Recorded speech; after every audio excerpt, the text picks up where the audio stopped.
Welcome to the next episode of the DJI Film School at the World Rally Championship.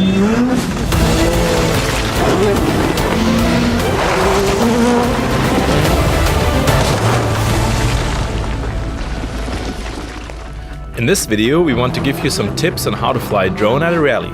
We also want to talk about the composition of the various types of shots. When planning your shots, always keep the editing in mind. Make sure to allow enough time at the beginning and at the end of each shot. Start to move slowly, and when you see the car, ease into the movement. Timing is everything. Try to avoid panning and pitching the gimbal at the beginning. Rather let the car drive into the frame. Also try placing the car in 1/3 of the frame while moving towards the other 2/3. This composition technique is known as the rule of thirds. Let the car pass through the frame and briefly linger in the landscape to end the shot. Smoothly ease out of the movement. Try heading towards the horizon, for example. Don't try to follow the car for too long. Let it exit the frame at some point. We usually use 12 to 45mm lenses depending on the shot and the look we want to create. Remember that the X5S camera has a 2x crop factor, so a 12mm micro four thirds lens becomes a 24mm lens. Finding the right focal length is something that requires some practice. Do some test flights before the race to rehearse the camera movement. This will help you to get a feeling for each lens. Sometimes we switch lenses while swapping the batteries if we feel that a different focal length would help getting a better or different shot.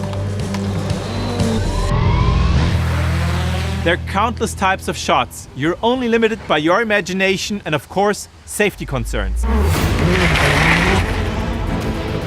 A tracking shot is one of the classics. Follow the object in the frame by flying next to it at the same speed. If you track the car from the side, a longer lens works nicely here to transfer the speed of the action. A follow shot involves flying behind the object.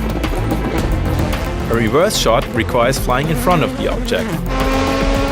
For those two shots, a shorter focal length works best if you want a more dramatic look. Always maintain a safe distance between the drone and the car. Make sure to fly at a safe angle and height. To give the editor the opportunity to create a dynamic edit, it's always nice to have a variety of shots he can choose from. For example, you can try an orbit shot, which is when you circle around the object. A top-down is another good shot that gives you the opportunity to show a different perspective. The medium focal length works well here. You can either track the car or add a rotation while tracking simultaneously. For more variety and a fast-paced edit, also capture some pass-through shots. Here the object simply passes through the frame without any tracking. With a drone you can also mimic a crane move. The camera starts out close to the ground and then moves up in a crane-like motion. Try to avoid too many changes in the flight direction. Keep it simple. Inspire 2 offers 3 different flight modes. You should choose the right mode according to your personal preferences and the specific shot you want to execute. The position mode is great for shots where you have to keep a precise flight path or hover over one spot. This is useful for a crane or top shot, for example. The sport mode provides higher speed and acceleration, but it's harder to control the drone precisely because of the high agility. Use this mode if you want to follow a car at full speed. If you like the movement to fade out softly, the attitude mode is a great choice.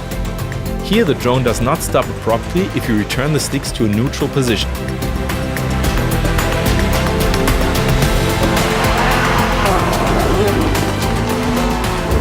In the next episode, we talk about how to set up and operate the camera gimbal. If you have any questions, just leave us a comment below.